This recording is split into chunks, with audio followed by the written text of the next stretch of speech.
Hi friends, welcome to our channel. எல்லோரும் எப்படி இருக்கீங்க? கண்டிப்பாக நல்லா இருப்பீங்கன்னு நினைக்கிறேன். இன்றைக்கி வந்துட்டு அளவு ப்ளவுஸில் இருந்து எப்படி அளவு எடுக்கிறது அப்படின்னு சொல்லிட்டு நான் காட்ட போகிறேன். ரொம்ப தெளிவாக வந்துட்டு நான் சொல்லி கொடுக்க போகிறேன். ஆல்ரெடி நம்ம வீடியோ போட்டிருக்கோம், பட் ரொம்ப நாள் ஆச்சு. இப்போ வந்து நிறைய பேர் நம்மகிட்ட வந்து கேட்டிருக்காங்க, அக்கா இந்த மாதிரி போடுங்கக்கா அப்படின்னு சொல்லிட்டு. நான் சொல்லியிருந்தேன், இல்லை நம்ம சேனல் ஆல்ரெடி இருக்குங்க, செக் பண்ணி பாருங்கள் அப்படின்ட்டு. அக்கா அது ரொம்ப நாள் ஆயிடுச்சு இல்லைங்கக்கா, நீங்கள் இப்போ கொஞ்சம் ஃப்ரெஷ்ஷாக போடுங்க அப்படின்னு சொல்லி கேட்டிருந்தாங்க. சரி, ஓகே, அது என்ன பெரிய விஷயம் இல்லையில்லை, அதனால சரி டக்குன்னு எடுத்துடலாம் அப்படின்னு சொல்லிட்டு இன்றைக்கி வீடியோ எடுக்கிறேன். இது வந்து பார்த்தீங்கன்னா பழைய அளவு ப்ளவுஸ்லேருந்து எப்படி அளவுகள் எடுக்கணும், என்னென்ன அளவுகள் ரொம்ப முக்கியம், அது எப்படி எடுக்கணும் அப்படிங்கிறத மட்டும் நான் சொல்கிறேன். நான் இது மட்டும்தான் எடுத்துக்கிறேன். நான் என்ன வேலை செய்கிறேனோ அதை தான் உங்களுக்கு வந்து நான் சொல்லிக் கொடுக்குறேன். ஸோ நீங்களும் கண்டிப்பாக தெரிஞ்சுக்கோங்க. ஆனால் எப்படி எடுக்கணும் அப்படிங்கிறத நான் சொல்கிறத நீங்கள் கவனமாக பார்த்தீங்கன்னா போதும். சில அளவுகள் நம்ம இழுத்து எடுப்போம், சில அளவுகள் அப்படியே எடுப்போம். ஸோ அந்த மாதிரி நிறைய விஷயங்கள் இருக்குது. அதை நீங்கள் வந்து நல்லா தெளிவாக தெரிஞ்சுக்கோங்க. சரி, ஓகே. இன்றைக்கி வந்துட்டு அளவு ப்ளவுஸ் வந்து எப்படி அளவு எடுக்கிறதுன்னு பார்க்குறோம். லைனிங் ப்ளவுஸ் தாங்க நான் போட்டிருக்கேன். எந்த ப்ளவுஸ் கொடுத்தாலும் சரி, அது பேட்டர்ன் ஒர்க்காக இருக்கட்டும், நார்மல் ப்ளவுஸாக இருக்கட்டும், எந்த ப்ளவுஸ் கொடுத்தாங்க அப்படின்னாலும் நீங்கள் தாராளமாக அதிலிருந்து அளவு எடுத்துக்கலாம். ஃபஸ்ட்டு நம்ம அளவு எடுக்கிறது எப்போவுமே ப்ளவுஸோட பேக் சைடு தாங்க அளவு எடுப்போம். அதுதான் மார்க்கும் பண்ணுவோம். அப்படியே ஸ்டெப் பை ஸ்டெப்பாக தான் போவோம். பேக் சைடு நீங்கள் வந்து போடுறப்ப பின்னாடி பாருங்கள், நான் போட்டிருக்கேன். கொக்கியெல்லாம் போட்டுக்கூடாது. ப்ளவுஸில் நீங்கள் அளவு எடுக்கிறப்ப பூக்கு வந்து போட்டுக்கவே கூடாது. அதை வந்து நீங்கள் பார்த்துக்கோங்க. பேக் சைட் போட்டு நல்லா இந்த மாதிரி நீவி விட்டுக்கோங்க. அதாவது இழுத்து விட்டுக்கோங்க. ரொம்ப சுருக்கெல்லாம் எதுவும் இல்லாமல் ரொம்ப இழுத்துக்கோங்க. அதே மாதிரி இழுக்கிறப்ப இந்த பாடி இருக்கு இல்லைங்களா, பாடி சைடு இப்படி தெரியுதா, இந்த மாதிரியெல்லாம் ஸ்ட்ரெச் பண்ணக்கூடாது. கரெக்டாக இந்த கழுத்து வந்துட்டு நார்மலாக நேராக இருக்கணும். இந்த மாதிரி போட்டுக்கோங்க. இடுப்பு சைடு நல்லா இப்படி இழுத்து விட்டீங்க அப்படின்னாலே அந்த பாடி வந்துட்டு ஸ்ட்ரெச் ஆயிரும். அதுக்காக கழுத்தை நான் நேராக வைக்கிறேன் அப்படிங்கிறதுனால கழுத்தை இப்படி குறுக்கிடக்கூடாது. இப்படி குறுக்குனீங்க அப்படின்னா தெரியுதா இங்கே தூக்குதா, அப்படி பண்ணிங்கன்னா பாடியே வந்துட்டு அளவு கம்மியாக போயிடும். ஸோ அந்த மாதிரி பண்ணக்கூடாது. பாடி வந்து ரொம்ப இப்படி விரித்து ஸ்ட்ரெச் பண்ணாமல் நார்மலாக போட்டிங்கன்னா போதும். பாருங்கள், இந்த மாதிரி நான் வந்துட்டு எவ்வளோ நீட்டாக போட்டிருக்கணும் அந்த மாதிரி. இதில் வந்து நார்மலாக கொஞ்சம் கொஞ்சம் சுருக்கு இருக்குது, அதனால் உங்களுக்கு பார்க்குறதுக்கு அப்படி இருக்குது. ஓகே, இப்போ போட்டாச்சு. ஃபஸ்ட்டு நான் எப்போவுமே அளவு வந்து பாடி சுற்றளவு தான் எடுத்துப்பேன். பாருங்கள், பாடி சுற்றளவு எடுக்கிறப்போ இந்த சைடு ஆம்கோல் இருந்துட்டு அந்த சைடு ஆம்கோல் வரைக்கும் நம்ம வந்து டேப் வச்சு எடுத்துக்கணும். எனக்கு வந்துட்டு பாடி சுற்றளவு 20.5 இன்ச்சு இருக்குது. ஸோ இது வந்து ஆல்ரெடி நம்ம தைச்சது அப்படிங்கிறதுனால எனக்கு அளவு இதில் தெரியும். இதில் ஒரு ரீசனுக்காக நான் வந்துட்டு எனக்கு என்ன நான் தைச்சனோ அதை வந்து பண்ணிக்கிறேன். இது என்ன அப்படின்னு சொல்லிட்டு இதுக்கு முன்னாடி ஒரு வீடியோ போட்டிருப்பேன். ப்ளவுஸ் வந்து எப்படி ஃபிட்டாக வந்து தைக்கிறது அப்படிங்கிற மாதிரி போட்டிருப்பேன். ஸோ அதில் பார்த்தீங்கன்னா உங்களுக்கு புரியும். எனக்கு வந்து என்ன அளவு தேவையோ அதை வந்துட்டு நான் எழுதிக்கிறேன்.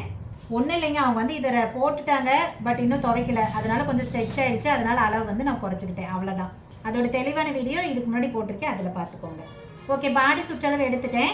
அடுத்தது வந்துட்டு இடுப்பு எடுப்பேன். இடுப்பு எடுக்கிறப்ப பாருங்கள், இந்த பக்கம் சைடு தையல் இருக்குது இல்லைங்களா, இந்த தையல் வந்து கரெக்டாக இருக்குதான்னு பார்த்துக்கோங்க. சம்டைம் கொஞ்சம் முன்ன பின்ன இப்படி அந்த புல் துணி வெளியில் தள்ளிக்கிட்டு இருக்கும், அப்படியெல்லாம் இல்லாமல் கரெக்டாக இருக்கான்னு பார்த்துக்கோங்க. ஸோ இடுப்புக்கிட்ட பாருங்க, கீழே இந்த இடத்துல டேப்பு வச்சுட்டு இந்த சைடு எடுக்கிறப்ப லைட்டாக ஒரு மாதிரி ஸ்ட்ரெச் பண்ணி எடுக்கணும். இது வந்து ஸ்ட்ரெச் ஆகலை, ஆனால் சில ப்ளவுஸ் கண்டிப்பாக ஸ்ட்ரெச் ஆகும். நீங்கள் ஸ்ட்ரெச் பண்ணி எடுக்காமல் அப்படியே எடுக்கிறீங்க அப்படின்னா ஒருவேளை நல்லா ஸ்ட்ரெச் ஆகிற ப்ளவுஸாக இருந்தால் 1/2 இன்ச்சுக்கு மேலே கூட இழுத்து கொடுத்துரும். அப்போ என்ன ஆகுனா இடுப்பு வந்துட்டு நீங்கள் எடுக்கிற அளவு டைட்டாக போயிடும். ஸோ அதனால் எவ்வளோ தூரம் ஸ்ட்ரெச் ஆகுதோ அதுக்கு தகுந்த மாதிரி ஸ்ட்ரெச் பண்ணி எடுத்துக்கோங்க. எனக்கு பாருங்கள் 4 இன்ச்சு வித்தியாசம் வருது. ஸோ நார்மலாக எடுத்தால் 16 தான், இழுத்தா 16.25 வந்துச்சு. ஓகே, அடுத்தது வந்து உயரம் எடுத்துக்கிறேன். நான் உயரம் எடுக்கிறதுக்கு முன்னாடியே என்ன பண்ணுவேன் அப்படின்னா கழுத்து ஆம்போல் எடுத்துக்குவேன். ஏன் அப்படின்னா உயரம் எடுக்கிறப்ப கொஞ்சம் ப்ளவுஸை இழுத்து பிடிப்போம். இழுத்து பிடிக்கிறப்ப அளவு சேஞ்ச் ஆயிரும், மறுபடியும் அதை கரெக்டாக போடணும். அதனால் நான் என்ன பண்ணுறேன்னா கழுத்தோட உயரத்தை நான் எடுத்துக்கிறேன். பாருங்கள், பின் கழுத்தோட உயரம் மேலே ஷோல்டர் இருக்குது பார்த்தீங்களா, ஷோல்டர் ஜாயிண்ட்டு அந்த இடத்துல டேப்பு வச்சுட்டு நான் எப்போவுமே இதே மாதிரி தாங்க எடுக்கிறேன். கரெக்டாக இந்த இடத்துல டேப்பை மடித்து பிடிச்சிக்குவேன். விரல் பாருங்கள், இந்த இடத்துல இந்த பெருவிரலை வச்சு டேப்பை அழுத்தியிருக்கேன். அழுத்திட்டு இந்த மாதிரி பார்த்தீங்க அப்படின்னா கரெக்டாக உங்களுக்கு தெரிஞ்சிடும் எவ்வளோ இன்ச் இருக்குது அப்படின்னு சொல்லிட்டு. எனக்கு வந்து பின் கழுத்து 9.5 இன்ச் இருக்குது. அடுத்தது ஆம்கோலும் அதே மாதிரி நல்லா செக் பண்ணிக்கோங்க. இந்த தையல் ஷோல்டரோட தையல் ஒரே மாதிரி இருக்கும். ஏன்னா ஒரு தடவைக்கு ப்ளவுஸ் முன்ன பின்ன இறங்கி இருக்கிற மாதிரி இருக்கும், அப்போ மாறி இருக்கும். அதனால ஷோல்டர் 2 ஒட்டுக்கா இருக்கான்னு பார்த்துக்கோங்க. இந்த சைடில் ஆம்கோல் கிட்டலாம் சம்டைம் துணி உள்ளே இப்படி சொருகின மாதிரி இருக்காது, அதை பிரிச்செல்லாம் விட்டுருந்தாங்கன்னா சம்டைம் அந்த மாதிரி இருக்கும். அதெல்லாம் இருந்ததுன்னா நல்லா இழுத்து விட்டுக்கோங்க. ஸோ இப்படி நல்லா இழுத்து விட்டுட்டு இப்போ வந்து அளவெடுங்க. பாருங்கள், அளவெடுக்கிறப்ப ஷோல்டர் ஜாயிண்டில் டேப் வச்சுட்டு கொஞ்சம் கொஞ்சமாக ப்ளவுஸு அந்த தையல் வருது பாருங்கள், ஆம்கோல் தையல், அதில் கொஞ்சம் கொஞ்சமாக டேப்பை திருப்பி எடுக்கணும். டக்குன்னு அப்படியே வந்து எடுத்துடக்கூடாது. ஸோ எடுத்தீங்க அப்படின்னா எனக்கு வந்து 8.25 இருக்குங்க. ஸோ உங்களுக்கு எவ்வளோ வருதோ நோட் பண்ணிக்கோங்க. ஸோ அந்த மாதிரி தான் ஆம்கோல் எடுக்கணுங்க. ஆம்கோல் எடுக்கிறப்ப கொஞ்சம் கவனமாக எடுங்க. லூஸாக போயிட்டால் கூட பரவாயில்ல, அதை நம்ம ஆர்டர் பண்ணிக்க முடியாது. டைட்டாக வச்சுன்னா ப்ளவுஸை ஃபஸ்ட்டு தடவை போடுறப்பவே போட முடியாது. அப்புறம் அவங்க ஒரே வாரத்தில் ப்ளவுஸ் நல்லா இல்லைன்றுவாங்க. ஸோ அதனால் இழுத்து பிடிச்சி நல்லா செக் பண்ணி பார்த்து எடுத்துக்கோங்க. இப்போ எல்லா அளவும் எடுத்துட்டேன். இப்போ நான் வந்துட்டு ஒயரை செக் பண்ணிக்கிறேன்.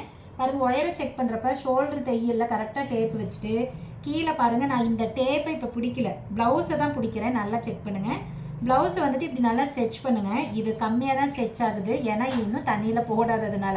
தண்ணியில் போட்டிருந்தாங்கன்னா கண்டிப்பாக சுருங்கி இருக்கும், இழுக்கிறப்ப கொஞ்சம் நல்லா ஸ்ட்ரெச் ஆகும். இப்படி ப்ளவுஸை இழுத்து பிடிச்சி வச்சுட்டு அதுக்கப்புறம் இங்கே பாருங்கள், டேப்பை இந்த கையில் இப்படி வச்சு பிடிச்சிங்க அப்படின்னா கரெக்டாக அளவு வந்துடும். ஸோ பின்பக்க உயரம் பார்த்தீங்கன்னா 15 இன்ச்சு. ஸோ இப்படி தான் நான் வந்துட்டு பேக் சைடில் அளவு எடுத்துப்பேன். ஸோ பேக் சைடில் இவ்வளோ தாங்க நமக்கு அளவு வேணும். உயரம், பாடி சுற்றளவு, இடுப்பு சுற்றளவு, கழுத்தோட உயரம், ஆம்கோல் ரவுண்டு. ஸோ இவ்வளோ தான் நமக்கு வேணும்.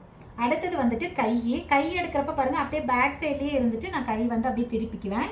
இந்த ரைட் சைடு வலது கை பக்கம் தான் நான் வந்துட்டு அளவு எடுத்துப்பேன். ஸோ அப்படியே வந்துட்டு இப்படி திருப்பிட்டு வலது கை பக்கம் இந்த பக்கம் இருக்கு இல்லைங்களா, கை நீளம் ஃபஸ்ட் எடுக்கிறேன். கை நீளம் பாருங்கள், ஷோல்டரோட ஜாயிண்ட் இருப்பாங்க அந்த இடத்துல டேப் வச்சுக்கோங்க. அதே மாதிரி ஸ்லீவையும் லைட்டாக ஸ்ட்ரெச் பண்ணி பாருங்கள். சுருக்குறதுன்னா கண்டிப்பாக ஒரு 4 இன்ச்சு டு 6 இன்ச்சுக்கு இழுத்து கொடுப்போம். ஸோ கை நீளம் பார்த்தீங்க அப்படின்னா இவங்களுக்கு 10 இன்ச்சு. கை சுற்றலை வந்துட்டு நான் எப்பவுமே இதில் எடுத்துக்க மாட்டேன், ஏன்னா ப்ளவுஸு மார்க் பண்ணுறோம் இல்லைங்களா, லைனிங்கில் மார்க் பண்ணுறப்பவே இப்படி இந்த மாதிரி கீழே தளவு இருக்குது இல்லைங்களா, தளவு இப்படி வச்சு அப்படியே இப்படி வச்சு மார்க் பண்ணிப்பேன். எனக்கு அது ரொம்ப கம்ஃபர்டபுளாக இருக்கும். இல்லை உங்களுக்கு எடுக்கணும் அப்படின்னாலும் ஒன்றும் பிரச்சனை இல்லை. தளவு கை இருக்கு இல்லைங்களா, தளவு கையில் அதே மாதிரி நல்லா இழுத்து விட்டுக்கோங்க, சுருக்கு இல்லாமல் இழுத்து விட்டுக்கோங்க. இழுத்து விட்டுட்டு டேப்பை கரெக்டாக அந்த ரவுண்டில் வச்சுட்டு எவ்வளோ இன்ச் இருக்கோ பார்த்துக்கோங்க. எனக்கு வந்துட்டு 5.75 இருக்குது. ஸோ அந்த மாதிரி கூட நீங்கள் எடுத்துக்கலாம். பட் என்னை பொறுத்த வரைக்கும் தளவு கையில் வந்துட்டு நீங்கள் அப்படியே வச்சு மார்க் பண்ணுறது எனக்கு இன்னுமே நல்லது அப்படின்னு நான் சொல்லுவேன். ஓகே, கை நீளம் அவ்வளோதான். கை நீளம், கை சுற்றளவு அவ்வளோதான் எடுத்துப்பேன். ஸோ எல்போ ஸ்லீவ் அப்படிங்கிறதுனால நான் சென்டரில் ஒரு அளவை செக் பண்ணிப்பேன். ஏன்னா ஒருவேளை சுருக்கெல்லாம் வரும் இடையில வந்துட்டு அந்த கையோட அமைப்புக்கு தகுந்த மாதிரி சிலருக்கெல்லாம் சுருக்கு வரும். சுருக்கு வராமல் நல்லா நீட்டாக வந்து ஸ்டிச் பண்ணணும் அப்படின்னா இடையில ஒரு அளவு கண்டிப்பாக எடுத்துக்கணும். அது வந்துட்டு நான் 5 இல்லாட்டி 6 இந்த 2 அளவுக்குள்ளார எப்படி வேணாலும் எடுத்துப்பேன். அது அப்பப்போ மூடு எப்படி இருக்குது அதை பொறுத்து தான். ஸோ ஆனால் 6 இன்ச்சுக்கு மேலே கண்டிப்பாக கொண்டு போகாதீங்க, 5 இன்ச்சுக்கு கம்மியாகவும் கொண்டு வராதிங்க. நான் வந்து இவங்களுக்கு பாருங்கள் 6 இன்ச்சுக்கிட்ட எடுக்கிறேன். 6 இன்ச்சுக்கு டேப் வச்சுட்டு லைட்டாக ஒரு மார்க் பண்ணிக்கிறேன் தெரியணுங்கிறதுக்காக. ஸோ அந்த இடத்துல கை சுற்றளவு எவ்வளோ இருக்குதுன்னு பார்க்குறேன். எப்போ எடுத்தாலும் இந்த எல்லாம் கையை நல்லா இழுத்து பிடிச்சி செக் பண்ணுங்கள். ஸோ எனக்கு வந்துட்டு 6.25.1 இருக்குது. ஸோ தாராளமாக நான் 7 வரைக்குமே வைக்கலாம், ஒன்றும் பிரச்சனை இல்லை. ஸோ 6 இன்ச்சுக்கிட்ட எனக்கு 7 இன்ச்சு கை சுற்றளவு இருக்குது. இதை நான் நோட் பண்ணிப்பேன், செக் பண்ணிப்பேன். ஒரு வேளை எனக்கு எக்ஸாக்டாக இருந்துச்சுன்னா அப்படியே நம்ம நேர்கோடு போட்டுட்டு அப்படியே வெட்டிக்கலாம். ஒரு வேளை துணி அதிகமாக இருந்துச்சுன்னா கரெக்டாக அது மாதிரி வளைச்சி நான் வந்துட்டு மார்க் பண்ணிப்பேன். ஸோ அந்த மாதிரி தான் வந்துட்டு நான் எப்போவுமே வந்து பண்ணிக்கிறது. அதனால் எல்போ ஸ்லீவ் அப்படின்னா இந்த இடத்துல 2 அளவு நான் வந்து எடுத்துப்பேன். ஓகே, இப்போ கை வந்து இவ்வளோ தாங்க அளவு எடுக்கிறது. அடுத்தது வந்து பாருங்கள் ஃப்ரண்ட் பக்கம் போடுறப்பையும் அதே மாதிரி துணி நல்லா நீட்டாக போட்டுக்கோங்க. ஃப்ரண்ட் சைடு வந்துட்டு நமக்கு 2 அளவு தாங்க வேணும், அதை தவிர வேறு எதுவுமே தேவையில்லை. மார்க் பண்ணுறப்ப அதாவது கட் பண்ணுறப்ப மட்டும், தைக்கிறப்ப பாடி சுற்றளவு செக் பண்ணிக்கலாம், இப்போ அது தேவையில்லை. ஓகே, இப்போ பாருங்கள் நல்லா சுருக்கு இல்லாமல் எவ்வளோ நீட்டாக போட்டிருக்கேன் பார்த்தீங்களா. போட்டாச்சு. ஃபஸ்ட்டு வந்துட்டு எனக்கு கழுத்து உயரம் தான் எனக்கு தேவை, முன்கழுத்து உயரம். ஷோல்டர் தையல் கரெக்டாக இருக்கா அப்படின்னு சொல்லிட்டு பார்த்துக்கிறேன். முன்கழுத்து உயரம் பார்த்தீங்க அப்படின்னா இவங்களுக்கு 7 இன்ச்சு. நான் எப்போவுமே இப்படி தான் பாருங்கள், டேப்பை ஷோல்டரில் பிடிச்சிட்டு கீழே கொண்டு வந்து கரெக்டாக அந்த இடத்துல இந்த பெருவிரலை வச்சு அழுத்திட்டு டேப்பை திருப்புறப்ப இந்த மாதிரி வந்துடும். ஒருவேளை முன்ன பின்ன இருந்துச்சுன்னா கை இன்னும் கொஞ்சம் கீழே கொண்டு வந்துட்டு இப்படி வச்சு இப்படி வந்து செக் பண்ணுவேன். ஸோ இப்படி தான் நான் எப்போவுமே வந்துட்டு கழுத்து செக் பண்ணிக்கிறது.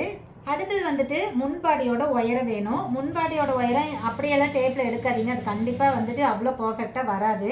நீங்கள் ஃப்ரண்ட் பார்ட் எல்லாம் மார்க் பண்ணி முடிச்சுடுவீங்க. இல்லை, மார்க் பண்ணி முடிச்சதுக்கு அப்புறமா இந்த ஷோல்டர் தையல் இந்த இடத்துல பாருங்கள், ஷோல்டர் தையலை இப்படி பிடிச்சிக்கோங்க. இதை நான் வந்து மார்க்கிங் வீடியோவில் எல்லாத்துலேயுமே நான் சொல்லியிருப்பேன், ஃப்ரண்ட் பார்ட் எப்படி மார்க் பண்ணுறது அப்படின்ட்டு. பாருங்கள், ஷோல்டர் பிடிச்சிக்கிறேன். கீழே வந்துட்டு சென்டர் டாட் இருக்குது இல்லைங்களா, ஸோ சென்டர் டாட்டை இப்படி பிடிச்சிக்கோங்க. பாருங்கள், இந்த மாதிரி வரும், உங்களுக்கு மடிஞ்ச மாதிரி இப்படி வரும். இதை இழுத்து பிடிச்சிக்கோங்க. நைட்டாக வந்து ஸ்ட்ரெச் ஆகும் கண்டிப்பாக, ஏன்னா இது கிராஸ் கட்டிங், அதனால கண்டிப்பாக ஸ்ட்ரெச் ஆகும். நேர் கட்டிங்னா ஆகாது. ஓகே, இந்த மாதிரி இழுத்து பிடிச்சி இப்படியே வச்சு நான் மார்க் பண்ணிப்பேன். இதெல்லாம் வந்துட்டு நான் டேப்பில் அளவு எடுத்துக்க மாட்டேன். ஸோ இப்படியே வச்சு நீங்கள் மார்க் பண்ணிக்கலாம். இவ்வளோ தாங்க நான் வந்துட்டு ப்ளவுஸில் எடுக்கிற அளவுகள். இதை தவிர நான் எந்த அளவுகளுமே எடுத்துக்க மாட்டேன். நீங்கள் கட்டிங் வீடியோ பார்த்தீங்க அப்படின்னாவே உங்களுக்கு தெரியும். இதை தவிர நான் எதுவுமே எடுத்துருக்கவும் மாட்டேன். சரியா?